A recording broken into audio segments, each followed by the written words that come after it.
Hi everyone, today we're going to be making a very basic Korean kimchi.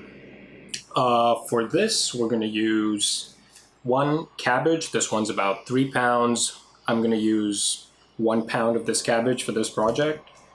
I'm going to use a few red radishes, a whole onion, 1 carrot, a few cloves of garlic, about 1.5 tablespoons of red chili powder, some coarse sea salt without any iodine in it.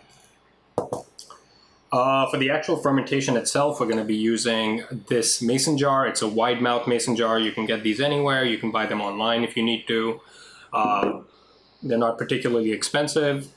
And finally, for the lid, we will be using this lid, which I got off of Amazon. It is from a company called Nourished Essentials, and it saves a lot of effort in the entire process. What this lid does is when the carbon dioxide pressure builds up due to the fermentation process, it will release the carbon dioxide through here, but it will prevent any oxygen or air from the outside coming into your mixture, which helps prevent molds and things you may not want.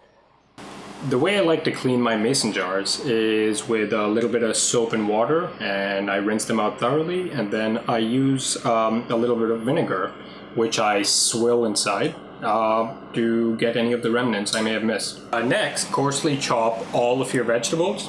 I'm going to start off with the cabbage.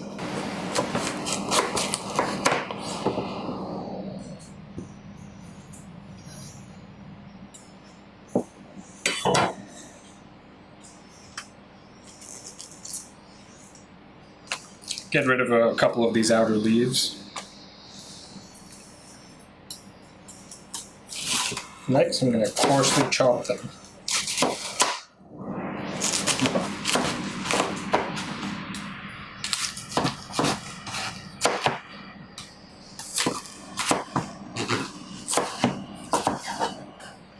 Making kimchi is a two-step process. In the first step, we will be brining our cabbage, radishes, and carrots overnight. You can do it for a couple of hours, but I like to do it overnight.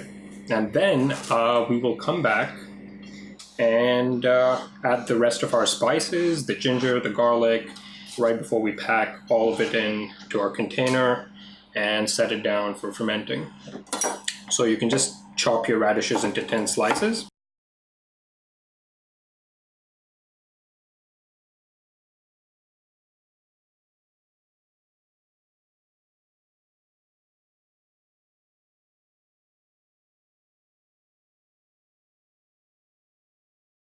So now that we have all of our main vegetables chopped up,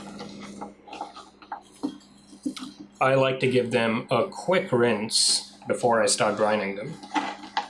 To make the brine solution, we will start off with about 1/4 of water, or this is little less than 1 liter of water. To this, I'm going to add 4 tablespoons of salt.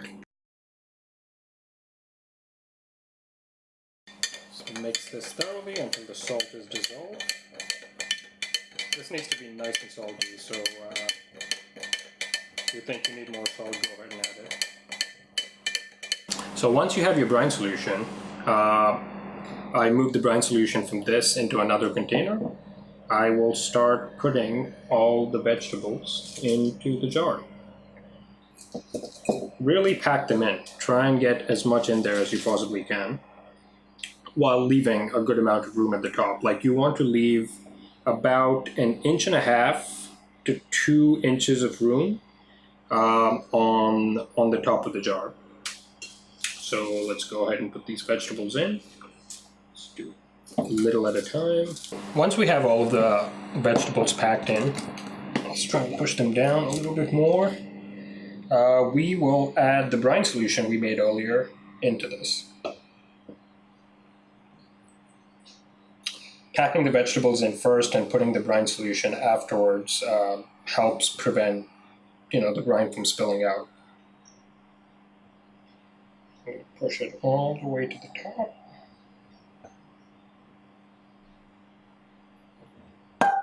And that should be good. Once you have the vegetables in the brine solution, you need to weigh them down so no vegetables are sticking up on the top. You can use any weights to basically weigh them down. I'm using this glass weight. So you can just pop that up there, push down gently, make sure all the vegetables are under the surface of the brine, and we can throw on our lid. Let's make sure it's a nice tight fit. We can set the date.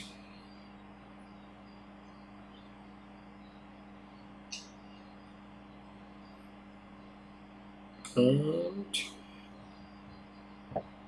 there you have it. Once we have the vegetables in the brine solution, we can leave this on a kitchen counter for a few hours. I like to leave it overnight, and when we come back tomorrow, the brine solution should suck a lot of the moisture out of the vegetables, and this should help in the preservation process. So we will come back to these tomorrow and move on with step 2. So now that this has been sitting overnight, the first thing we're going to do is we're going to drain the brine into another container. So start by opening it up. You can see a couple of bubbles.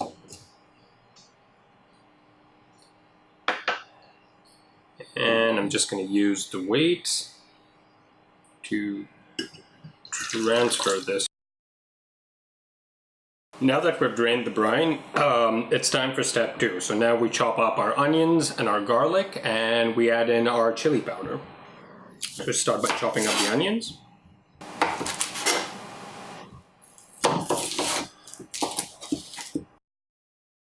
So that's 1 onion, and we use about 3 cloves of garlic. I like to chop the garlic fine. Once all of this is chopped up, we can move this off to the side. And let's bring in a large bowl. This is what we're going to put our vegetables into, the ones we brined overnight.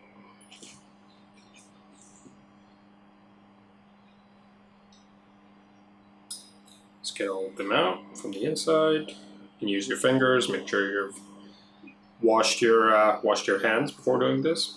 Next, we can take the chopped onions and the chopped garlic and add it to the mixture.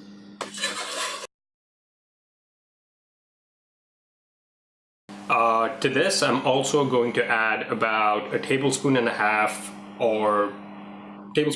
to 2 tablespoons of red chili powder.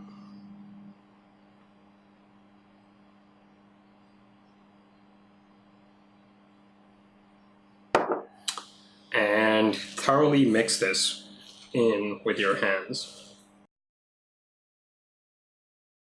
Let's make sure all the vegetables are coated. Everything is nice and mixed in. Once everything's nice and mixed in, we can start packing this into our mason jar again. So let's go ahead and do that.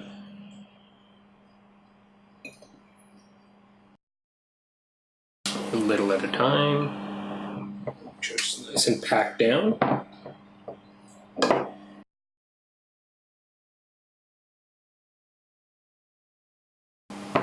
Let's really pack it down.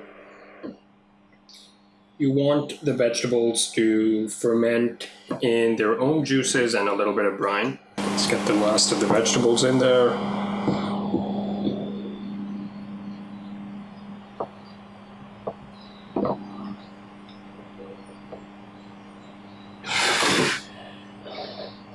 There you have it. So once the vegetables are nice and packed in, the last thing we do before packing this away for a week is we need to take some of that brine solution we decanted earlier and we put it back in. Not all of it, just enough to cover the top of the vegetables.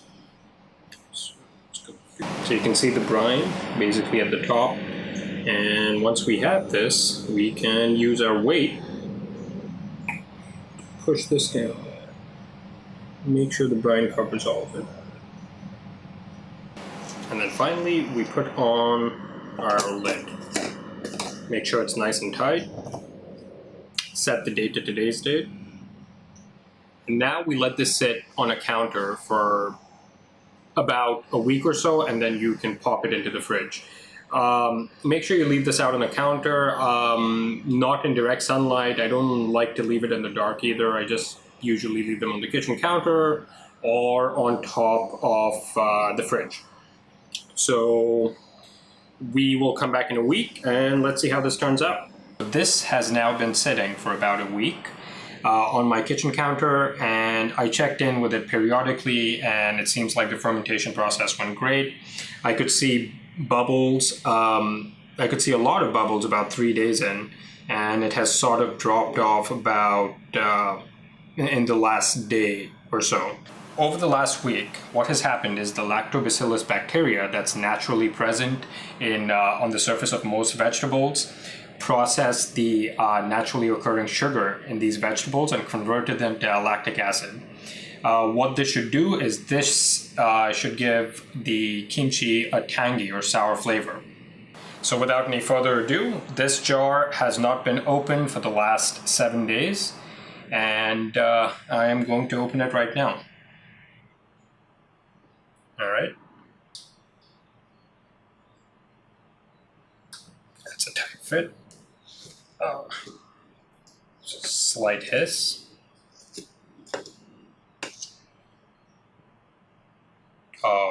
That's a pretty strong flavor, but it smells absolutely delicious. So when I come back, I am going to get rid of the weight, and then we are going to go ahead and taste it, see what it tastes like. The first thing to do would be to take out the weight we have in there. I have a fresh, clean plate here that I've just washed along with the fork. When washing the fork, make sure you get in between the prongs of the fork.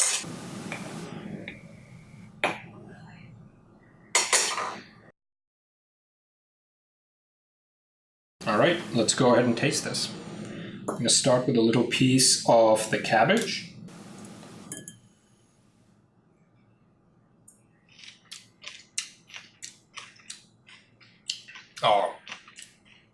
Oh, it's so good. So the texture is really crunchy and great. It's tangy and sour from the lactic acid.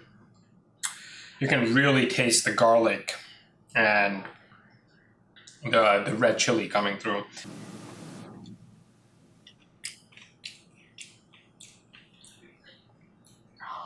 That's great too. Same crunchy texture. It hasn't gotten all mushy. Nice tanginess. It's not too overpowering. Salt amount is perfect. It really is noticeable, but in a completely flavor enhancing, not overwhelming way. It is great. The second thing is, this is really tangy. I can picture it with a nice beef, steak, some sort of strong meat. This would be awesome. If you're vegetarian, I could also picture it with a really flavored tempeh. It's really nice. Nice and tangy, refreshing almost. I'm a big fan. I'm gonna have more. If you guys like this, make sure you subscribe, like, and leave a comment. I have many more recipes coming up, so stay tuned.